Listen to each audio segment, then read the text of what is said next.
Young People's History of the United States, Chapter 6, The Woman of Early America. Some history books make it look as if half the people in America never even existed. History books talk about explorers, merchants, politicians, and generals, but these are all men. In early America, women couldn't hold any of those jobs. They were invisible to history. For the European people who settled the Americas, law and social customs said clearly that women were not the equals of men. Fathers and husbands had the right to control women. Women were oppressed, which means that they could not control their own lives. The oppression of women would be hard to uproot. How women were treated. The first settlements in the American colonies were made up almost completely of men. Women were brought in to be wives, childbearers, and companions. In 1619, a ship arrived at the colony of Jamestown, Virginia, carrying 90 women. They had agreed to come to the colony to marry men they had never met in exchange for the cost of their passage across the Atlantic Ocean. Many women and teenage girls came to the colonies as indentured servants. Their lives were not very different from those of the enslaved, except that their service had an end. While they were servants, they had to obey their masters and mistresses, and they sometimes experienced sexual abuse. Female servants were poorly paid and often treated rudely and harshly, according to a history called America's Working Woman. Black women suffered doubly. They were oppressed as black people and as women. A slave trader reported on the terrible conditions they endured crossing the Atlantic.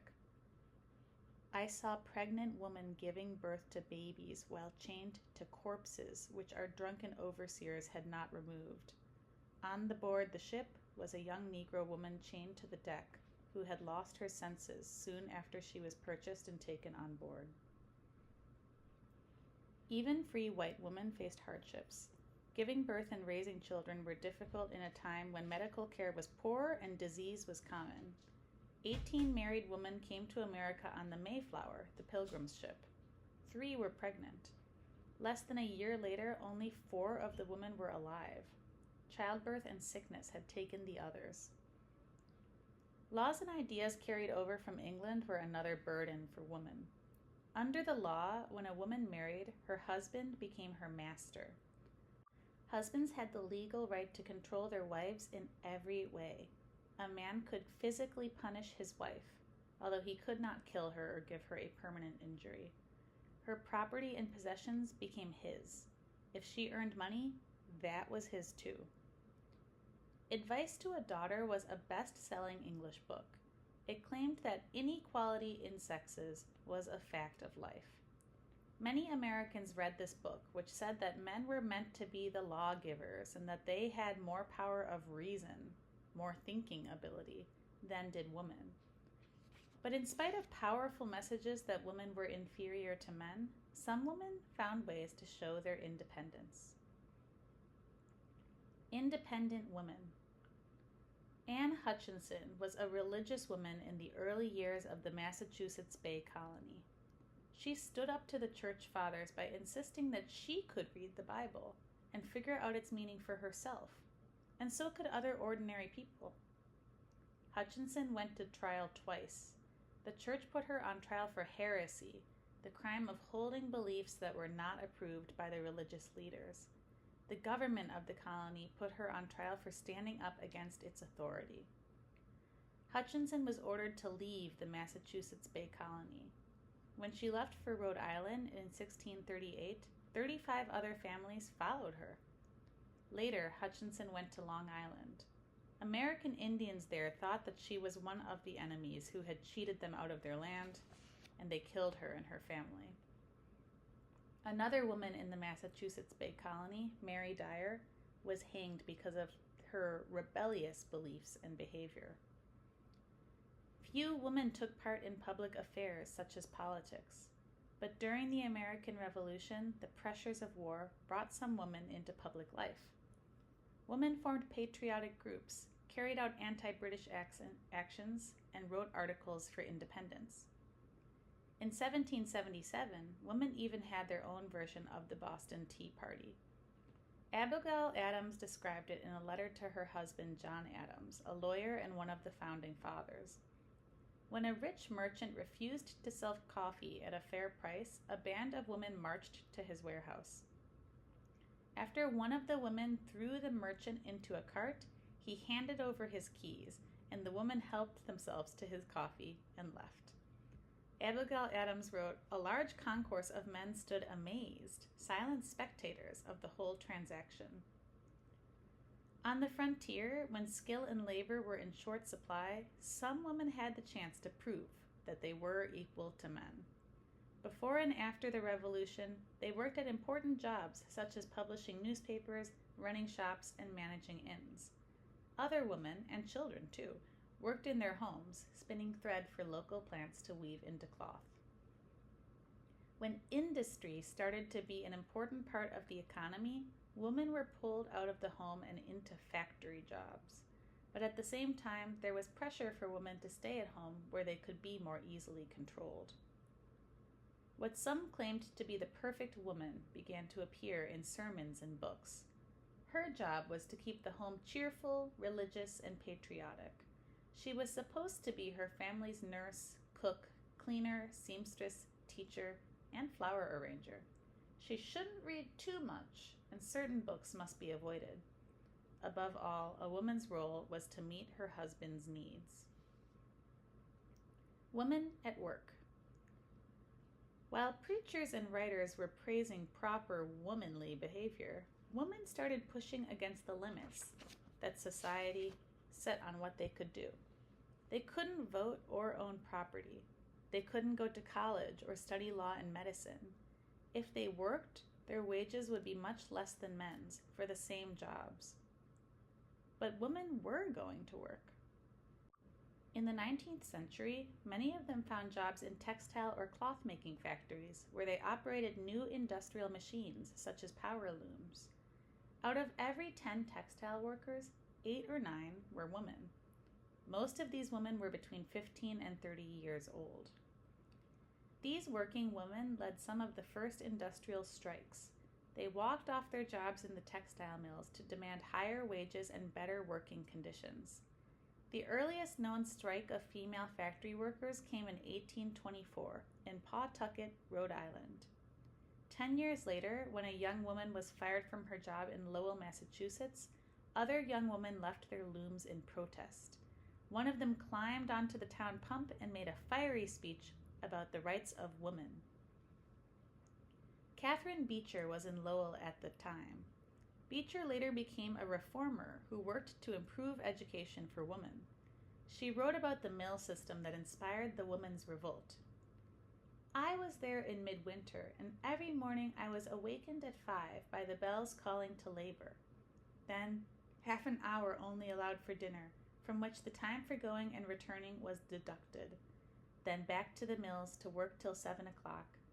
It must be remembered that all the hours of labor are spent in rooms where oil lamps, together with from 40 to 80 persons, are exhausting the healthful principle of the air, and where the air is loaded with particles of cotton thrown from thousands of cards, spindles, and looms." Rights for women? The textile mills weren't the only places where women were talking about women's rights. The place of women in society was beginning, slowly, to change. Middle-class women couldn't go to college, but they could become teachers in primary schools. They began to take over that profession. As teachers, they read more and communicated more. Girls and women started to knock more loudly on the doors of higher education. In 1821, Emma Willard founded the first school specially for girls. 28 years later, Elizabeth Blackwell became a pioneer when she managed to earn a medical degree. Women also began to write for magazines, and they even started some women's magazines. Between 1780 and 1840, the percentage of American women who could read and write doubled. Women joined religious organizations and became health reformers. Some of the most powerful of them joined the anti-slavery movement. Through all of these activities, women gained experience in organizing, giving speeches, and taking action for causes. Soon they would use that experience in a new cause, women's rights. Lucy Stone was a lecturer for the American Anti-Slavery Society. She was a firm speaker who wasn't afraid to voice ideas that were unpopular. During her speeches, Stone was soaked with cold water, struck by a thrown book, and attacked by mobs. Still, she started lecturing about women's rights in 1847 in a church in Massachusetts where her brother was a minister. Angelina Grimke was another anti-slavery activist who turned to the cause of women's rights. She believed that if the United States could lift up millions of slaves of both sexes from the dust and turn them into men and women, then it could also take millions of females from their knees and set them on their feet. All over the country, women did an enormous amount of work for the anti-slavery societies. This helped inspire a movement for women's equality that raced alongside the movement against slavery. An important starting point for the women's rights movement was a World's Anti-Slavery Convention in London, England in 1840. The organizers of the meeting almost kept women from attending it at all because it wasn't proper for women to go to public conventions. In the end, women were allowed to attend, but only if they sat behind a curtain. American abolitionist William Lloyd Garrison, who supported the rights of women as well as the end of slavery, sat with them. Being treated as second-class members of the anti-slavery movement angered women such as Elizabeth Cady Stanton and Lucretia Mott. They were anti-slavery activists who became deeply concerned with the roles and rights of women in society. Stanton and Mott organized the first women's rights convention in history. It took place in Stanton's hometown of Seneca Falls, New York in 1848. 300 women came to the meeting. So did some men who were in favor of women's rights. At the end of the convention, 100 people signed a Declaration of Principles that used some of the language of Thomas Jefferson's Declaration of Independence, but changed to include women. The Declaration of Principles said that all men and women are created equal. It described the unfair treatment of women and outlined steps toward greater equality. But true equality would mean more than giving rights to women. It would mean treating black women equally with white women. In 1851, at a meeting in support of women's rights, an elderly black woman sat listening to some male ministers. They were doing most of the talking. Then she rose to her feet. Tall and thin, wearing a gray dress and a white turban, this former enslaved person, Sojourner Truth, told about her life as a black woman. That man over there says that women need to be helped into carriages and lifted over ditches. Nobody ever helps me into carriages or over mud puddles or gives me any best place. And ain't I a woman? Look at my arm. I have plowed and planted and gathered into barns, and no man could head me. And ain't I a woman? I would work as much and eat as much as a man when I could get it, and bear the lash as well.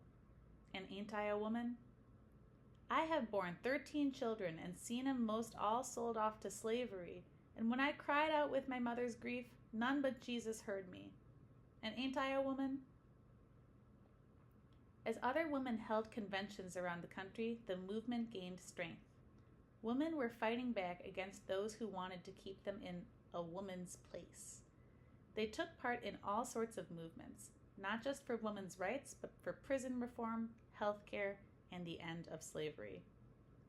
In the middle of all these movements, a new urge seized the United States. It was the urge to expand, to become larger. Americans wanted more land. They would take it from the Indians, as they had done from the start.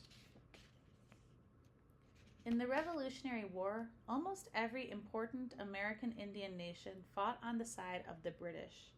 They knew that if the British lost the war, there would be no holding back the Americans. Settlers would pour across the Appalachian Mountains into American Indian territory. The American Indians were right. By the time Thomas Jefferson became president in 1800, about 700,000 white settlers were already living west of the mountains. Americans were eager to fill up the land between the Appalachians and the Mississippi River. They wanted to cut forests, plant cotton and grain, and build roads, cities, and canals. In time, they came to think that their nation should reach all the way across North America to the Pacific Ocean. The American Indians stood in the way of these plans. So the United States government came up with the idea of Indian removal to clear the land so that white people could use it. This removal cost a great deal in lives and suffering. It is hard for historians to measure this huge loss.